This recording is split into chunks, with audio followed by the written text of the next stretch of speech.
Hello everyone, welcome back to my channel. तो कैसे हैं आप सब? आई होप आप सब अच्छे होंगे, बहुत ज़बरदस्त होंगे और थोड़े बहुत टेंशन में भी होंगे, लेकिन कोई बात नहीं है। आप सब के लिए आज का जो वीडियो है ना, वो सबसे ज़्यादा इंपॉर्टेंट है। रियल एनालिसिस जिसको बोलते हैं, ठीक है ना। तो रियल एनालिसिस पे बात करेंगे। तो सबसे पहले आज सबसे मुख्य जो सबसे इंपॉर्टेंट पॉइंट है उस पर बात करेंगे। तो चलो स्टार्ट करते हैं मेरे भाई। और इस वीडियो को देखने के बाद ना आपको किसी की वीडियो की देखने की जो कोई ज़रूरत नहीं है जो मुझसे जुड़े हो, ठीक है ना। और याद रखना मेरे भाई, ये सारे जितने भी आप सबके डाउट हैं मुझे पर्सनली मैसेज किए गए इस चीज़ को लेकर, और ये सारे डाउट आपके भी होंगे जितने भी पेपर दिए हो सो, ठीक है ना। देखो सबसे पहले बात करते हैं फिजिकल का कट ऑफ। देखो मेरे भाई, आप सब ने रोजगार विद अंकित सर का वीडियो देखा होगा। आपने बहुत सारे यूट्यूब कितने सारे वीडियो ऑलरेडी देख रखे होंगे, बहुत सारे ऑलरेडी बना चुके, इतने कट ऑफ जाएंगे उतने कट ऑफ जाएंगे। अब देखो फिजिकल का कट ऑफ क्या रियल में वो सच है, क्या वो उतना जा सकता है? तो मैं एक चीज़ बता दूं मेरे भाई, अगर आपने गूगल फॉर्म के में डाटा में वो भरा है तभी तो उन्होंने एनालिसिस करके आपको ये चीज़ बताया। मैं ये बहुत सारे टीचर को ये चीज़ नहीं बोलना चाहता हूँ कि कुछ टीचर सही है कुछ गलत है, ये नहीं बोलना चाहता, लेकिन मैंने आपके सवाल उठे ना नॉर्मलाइजेशन पे। देखो किसी भी शिफ्ट का नॉर्मलाइजेशन किसी भी टीचर का सही भी हो सकता है गलत भी हो सकता है। इससे बढ़िया आपकी जाके बहुत सारे ऐप है उस पर जाके चेक कर सकते हो, ठीक है ना। लेकिन फिजिकल का कट ऑफ क्या सही है? तो मेरे भाई जो डाटा आप दोगे वही डाटा के अनुसार वो कट ऑफ बना है। तो इसमें कितनी सच्चाई हो सारा डिपेंड करती है आपने कितने हद तक सही उस डाटा को फिल किए हो, क्योंकि इसी पे डिपेंड करती है, बाकी कोई चीज़ नहीं। अगर सच में उतने ज़्यादा मार्क्स बन रहे हैं तो फिर तो भाई कट ऑफ उतने के लगभग जानी पॉसिबल है भाई। उसके अलावा कोई ऑप्शन नहीं, क्योंकि अगर आपने डाटा सही शेयर किए है तो फिर फिजिकल का कट ऑफ लगभग उतना ही लगेगा। और मैंने भाई सबसे बड़ा डाउट पता है किस चीज़ का है? सबसे ज़्यादा यूपी, राजस्थान, हरियाणा, भाई साहब यहाँ के कट ऑफ सच में हाई जाएंगे। पिछली बार तो नॉर्मलाइज स्कोर होके 122 नंबर फिजिकल की कट ऑफ गई थी। तो 5, 6, 7 नंबर भरना कोई बहुत बड़ा मुश्किल काम नहीं है। हाँ थोड़े से मुझे ज़्यादा लगे, लेकिन उतना तो 5-6 नंबर बढ़ेंगे भाई। ये तो सीओटी शॉर्ट है, उसके लिए आप कुछ भी नहीं कर सकते मेरे भाई।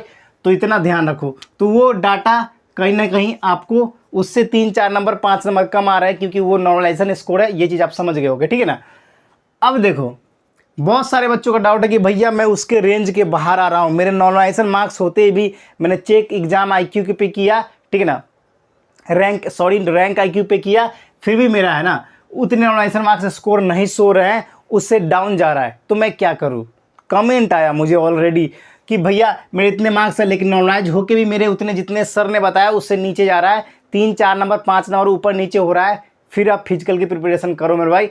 अगर उससे अगर आपके उससे और डाउन जा रहे हैं, 10 नंबर तक आगे पीछे जा रहे हैं, फिर भी फिजिकल की प्रिपरेशन करो। अगर आपको बहुत ही ज़्यादा डाउन जा रहा है, मतलब क्या बोलूँ मैं आपको, कि फिर तो आप गेम से बाहर हो, क्योंकि पिछली बार 122 कट ऑफ गई थी, उससे कम आपका आ रहा है। मतलब बहुत ज़्यादा क्या, 122 जो पिछली बार फिजिकल कट ऑफ गई थी उससे कम आपका नॉर्मलाइज होके स्कोर आ रहा है। तो समझ लो मेरे भाई, आप नेक्स्ट एग्जाम की प्रिपरेशन करना स्टार्ट कर दो। ये चीज़ समझ लो, बहुत अपने आप को डाल लो यार कि चलो भाई फिजिकल की भी प्रिपरेशन करते रहो। मैं ये नहीं बोलता फिजिकल छोड़ो, साथ के साथ आपको रिटन एग्जामिनेशन की लगातार तैयारी करनी है मेरे भाई।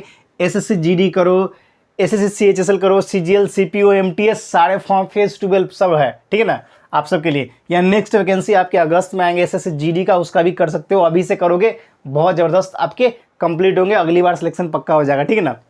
अब तीसरी बात करते हैं नॉर्मलाइजेशन का। देखो नॉर्मलाइजेशन का मैंने 1-2 वीडियो ऑलरेडी लाइव आके बनाया था, जिसमें मैंने आपको ऑलरेडी बता चुका हूँ मेरे भाई।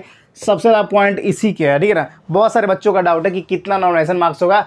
भाई साहब आप सब ने रैंक आईक्यू पे चेक किया, उसके डाटा कम से कम 95% तक एक्यूरेट होते हैं। तो जितने भी नॉर्मलाइजेशन मार्क्स आपके बन रहे हैं उससे 1-8 नंबर आगे पीछे 2-3 नंबर कर सकते हो, तो उतने आपके बन जाएंगे।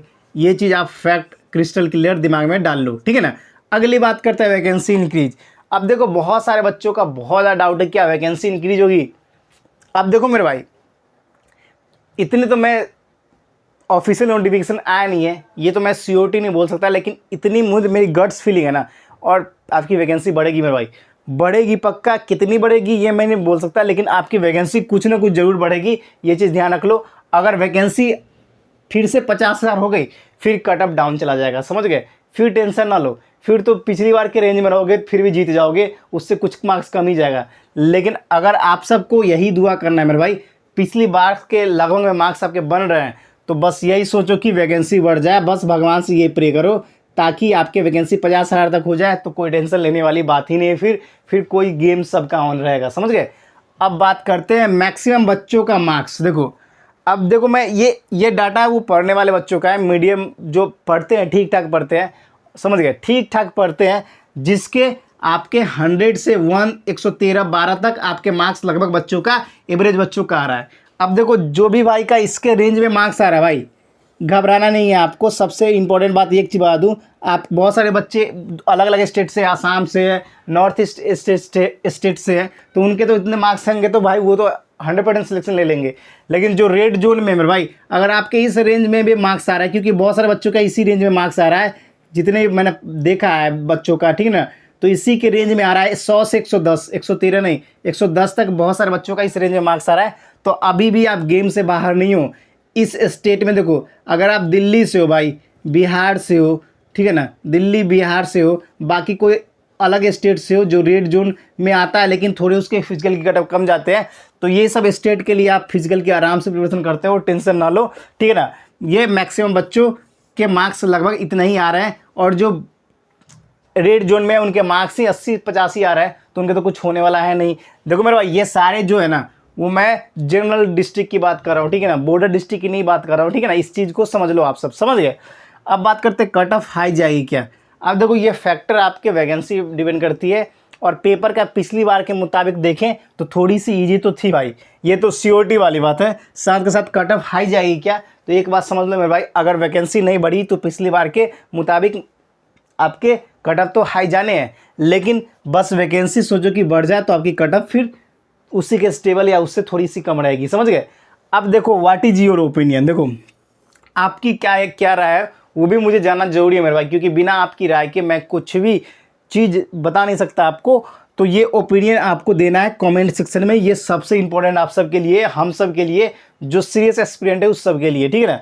अब बात करते हैं कम मार्क्स है जीडी में। देखो ये बहुत इंपॉर्टेंट पॉइंट है, बहुत सारे बच्चों का कम मार्क्स है, लेकिन फिर भी वो भर्म में जी रहे हैं कि मेरा हो ही जाएगा। अब देखो बहुत सारे बच्चे से मैं भी मिला हूँ, रेड जोन में आते 80 मार्क्स से बोल रहे नॉर्मलाइज हो के 100 मार्क्स होगा, इस बार 100 ही कट ऑफ जाएगा, इलेक्शन का टाइम है, ये टाइम है, वो टाइम है, वैकेंसी इंक्रीज होगा। तो मैं एक चीज़ बता दूँ मेरे भाई, एक होती है भ्रम, एक होती है ओवर भ्रम।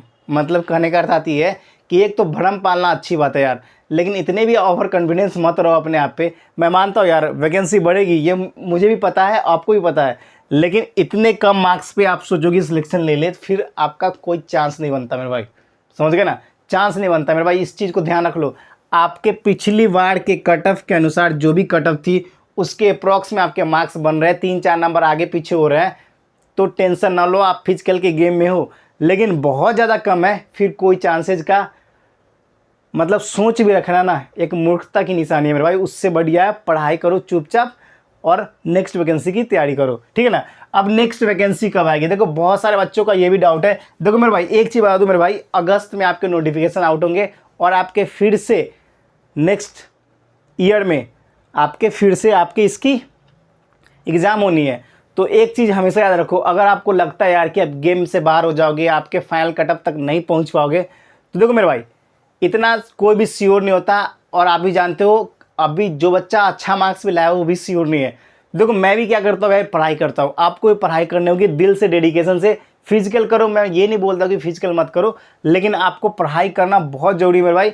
सीपीयू का एग्जाम है तो सीपीयू का टेस्ट लगाओ, एनालिसिस करो, रिवीजन करो, कुछ को नहीं बचे चैप्टर आपको कंप्लीट नहीं, उसको रिवीजन करो, लगातार उसकी प्रैक्टिस करो, बैच लो, जो भी लो, बस अपने आप को इम्प्रूव करो। यही मेरा मोटिव है मेरे भाई। नेक्स्ट वैकेंसी की प्रिपरेशन करना स्टार्ट कर दो, चाहे वो किसी चीज़ की हो, सीपीयू, सीजीएल, एमटीएस, आरपीएफ, जो भी चीज़ है, समझ गए। ये सारे चीज़ आप सबके लिए ही कर रहा हूँ ताकि आप सबको कोई प्रॉब्लम ना हो आगे चल के कि इतने टाइम बर्बाद कर लिए। शुरू में जब आंसर की नहीं आ रहा था, आंसर की कब आएगा उसकी टेंशन, आंसर की आ गई तो कट ऑफ कितना आएगा, कट ऑफ आ गई तो ये क्वेश्चन गलत है, उसके बाद क्या होगा, नॉलेजन कितना होगा। भाई साहब आपके डाउट ही खत्म ना होते, हमेशा कन्फ्यूजन में जीते हो आप सब, समझ गए। हमेशा इतने कन्फ्यूजन में जियोगे तो कैसे लाइफ जियोगे मेरे भाई। तो कन्फ्यूजन में नहीं जीनी है, क्रिस्टल क्लियर कर लो अपने आप को भाई साहब, समझ गए, क्रिस्टल क्लियर कर लो। और जब तक फाइनल सिलेक्शन नहीं होता है ना, आपका कभी भी कोई सिलेक्शन नहीं होगा, समझ गए। फाइनल सिलेक्शन होगा तभी आप रेस्ट कर सकते हो, उसके अलावा चांसेस मत रखो रेस्ट करने का, क्योंकि मैंने बहुत सारे बच्चों को देखा है अच्छे मार्क्स लाके भी आउट हुए हैं और कम मार्क्स लेके भी सिलेक्शन हुए हैं, समझ गए। और ये भ्रम मैंने भी पाला था, और जिसकी वजह से मैंने 1 महीने पूरे बर्बाद किए थे सो के।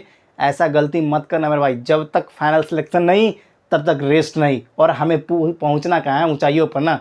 तो इसलिए चिंता ना करो किसका कट ऑफ सही रहेगा। अब देखो ये भी डाउट बहुत बड़ा है, बहुत सारे बच्चों का डाउट है। देखो हम सब पेपर देते तो हमारा माइंडसेट क्या होता है, देखो हमारा क्या, आप सबके माइंडसेट, पूरे बच्चे की माइंडसेट होती है कि कट ऑफ चाहे जितने रेंज में आपके मार्क्स आते हैं ना, आप सोचते हो कि यार कट ऑफ उतना ही जाएगा। ऐसा कुछ भी ना है मेरे भाई, जितने आपके रेंज में मार्क्स आते हैं आप सोचते हो कि कट ऑफ उतना ही रेंज में जाएगा। ऐसा भ्रम मत पालो मेरे भाई, ये चीज़ जान लो। आपको पहले ही आपको चेक करना है पिछली बार कट ऑफ कितनी गई थी, उससे 2-3 नंबर ज़्यादा आपके 900 के बन रहे हैं तो चुपचाप फिजिकल करो यार, पहले फिजिकल पे ध्यान दो। क्योंकि मुझे पता है कि बहुत सारे बच्चे फिजिकल में भी आउट होंगे, ये चीज़ आपको भी पता है, ये चीज़ आपको भी पता है। बहुत सारे बच्चे जो CGL CPO की तैयारी करते हैं वो करते क्या कि उनको जाना नहीं है, बस ऐसे अपने आप को चेक करते हैं, उससे ज़्यादा कट ऑफ बढ़ती है। बहुत सारे भाइयों का हाइट भी 170 नहीं है, फिर भी फॉर्म फिल कर रखे हैं।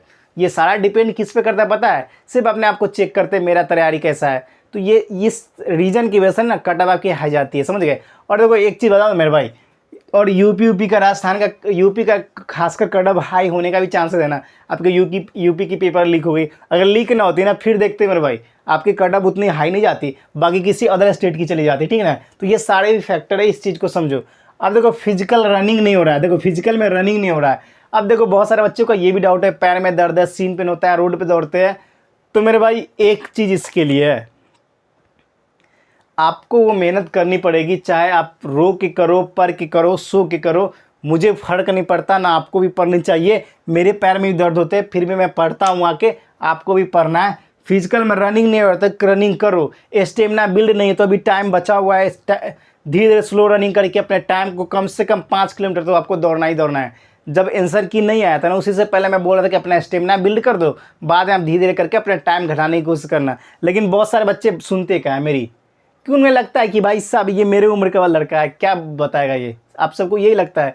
लेकिन आप सब, मैं मानता हूँ यार, बहुत सारे बच्चे बहुत सारे चीज़ों में मेरिट आउट हुए होंगे, मैंने भी आउट हुए, मैंने बहुत सारे चीज़ की अंडरस्टैंडिंग और समझ डेवलप की है, आपने भी की होगी, ये चीज़ आपको भी पता है। लेकिन सबसे इंपॉर्टेंट बात है भाई, consistency the key of success.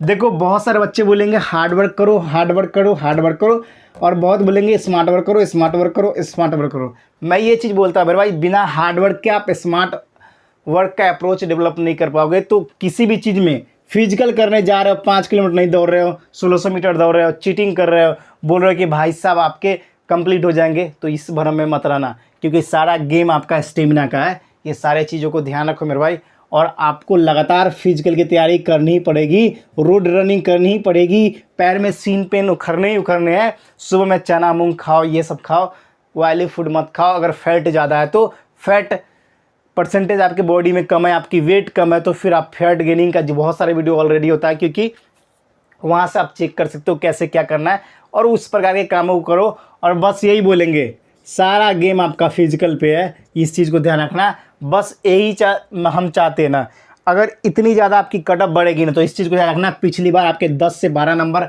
आपके फाइनल मेरिट बने थे फिजिकल की कटअप से, तो उतने आपकी कटअप नहीं बढ़ेगी, इस चीज़ को ध्यान रखना। अगर उतने कटअप बढ़ जाते भी हैं तो समझ गए।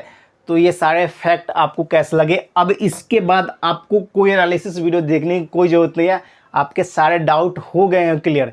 इसके बाद भी अगर कोई डाउट बचता है तो कमेंट सेक्शन में आपको अपना ओपिनियन बताना है, राय बतानी है। मुझे टेलीग्राम पे फॉलो कर लेना है, साथ में इंस्टाग्राम पे भी फॉलो कर सकते हो, लेकिन टेलीग्राम से ज्वाइन हो जाओ मेरे भाई। मुझे पर्सनली मैसेज करो, भैया मेरे साथ ये प्रॉब्लम है, मैं आपसे बात भी करूँगा, आपका सॉल्यूशन भी निकालूंगा, और मिल के सिलेक्शन लेंगे, समझ गए, मिल के सिलेक्शन लेंगे। और मैं चाहता हूँ मेरे भाई, मैं किसी को नीचा ऊपर नहीं करना चाहता, मैं चाहता हूँ यार सारे ग्रुप के बच्चे का सिलेक्शन हो यार, सब मेहनत करते हैं, ऐसा नहीं है, सब अपने अपने लेवल में मेहनत करते हैं, समझ गए।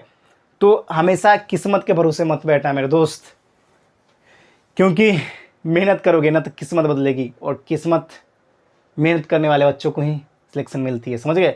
ये सारे चीज़ों को पॉइंट्स रखना और याद रखना, जिस जिस दिन आप टाइम बर्बाद करोगे समझ लेना अपने भाई, अपने पेरेंट्स, अपने माँ बाप का सपने पे खड़े नहीं उतर रहे हो, अभी से भी बोलता हूँ सुधर जाओ, संभल जाओ। मैं मानता हूँ यार सिलेक्शन अभी आपके नहीं हुए ना मेरे हुए हैं, लेकिन कम से कम जागरूक होना भी तो बहुत बड़ी बात है ना मेरे भाई। तो इसलिए सारा आलसी त्याग कर दो अभी से ही, चुपचाप फिजिकल करो, पढ़ाई करो। नहीं पढ़ने का मन करता ज़्यादा, कोई बात नहीं, 4 से 5 घंटे ही पढ़ो। मैं ये नहीं बोलता तो बन जाओ, लेकिन लगातार करोगे 1 डेढ़ महीने में बहुत अच्छी इंप्रूवमेंट आपके अंदर हो जाएगी। जो भी चीज़ वीकनेस उस पर काम किया करो, ठीक है ना। बाकी दोस्त फिर मिलेंगे नेक्स्ट वीडियो में। बाकी जो भाई चैनल पर जुड़ते जाएंगे, चैनल को सब्सक्राइब, लाइक और शेयर कर देना। फिलहाल इतना ही। जय हिंद, जय भारत, वंदे मातरम। और याद रखना मेरे भाई, इस बार सिलेक्शन लेना आपको, चाहे जो भी कष्ट झेलना पड़े झेल लेना, बस सिलेक्शन लेके रहना, ठीक है। जय हिंद।